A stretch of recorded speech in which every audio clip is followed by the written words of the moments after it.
Hi, it's Andrea, environmental health nurse, and today I want to talk to you about healing. Over the past few years, and most recently with the launch of my business, I've been able to speak with numerous individuals about their thoughts on healing, whether they be dealing with something as minor as a knee pain or something as major as a life-threatening illness.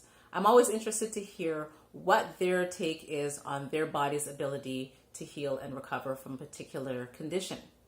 Now, you may not have heard this before, but I'm going to say it to you today. Our bodies, which are fearfully and wonderfully made, are meant to heal. The body's default will always be a state of balance. So wherever there are any imbalances in the body will do whatever it needs to do to go back to that state of balance. So for instance, if the heart muscle is low in magnesium, which is a mineral that is critical for function, our bodies are not going to say, peace out, see you later, it's been nice knowing you. Our bodies will do whatever it needs to do to get back into that state of balance. And that might mean borrowing some magnesium from a part like the bone, with the assumption that we will replenish the stores either by consuming magnesium-rich foods or a supplement. And that's just an example. Healing becomes a challenge when we don't do our part. And there is no condemnation and no judgment in that statement. The body has a finite amount of nutrients that it needs to carry out functioning. And when the stores are depleted and not replenished, things happen. So I just want to share with you two quick examples about the stories that people tell about their beliefs about healing. I had the opportunity to work with a gentleman a couple years ago, and he was facing some health challenges. He had a few family members that had succumbed to this particular health condition he was dealing with, and other family members that were debilitated by this condition. And he was afraid that he was heading down this very same path.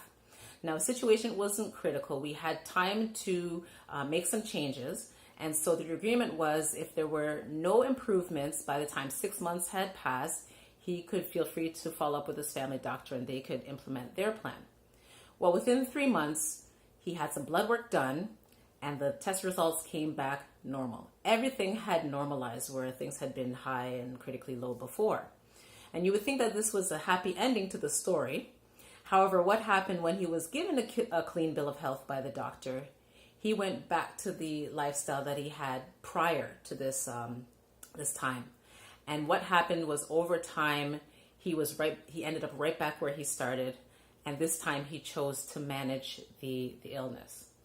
The second person I want to speak about is a lady who was given a pretty grim prognosis with the particular health condition she was dealing with. But her mentality was completely different. Despite the negative prognosis, she believed that her body could heal.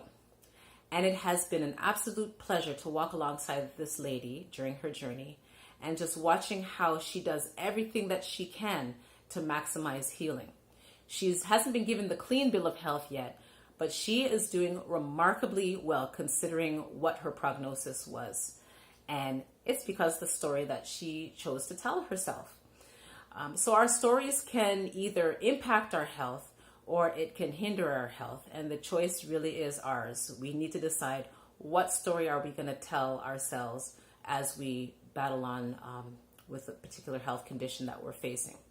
Well, that's all I want to say for today. If you're interested in getting further tips on your healing journey, feel free to check out my social media. I'm at Live in Prevention on Facebook and Instagram. Until then, I'll see you in the next video. Take care.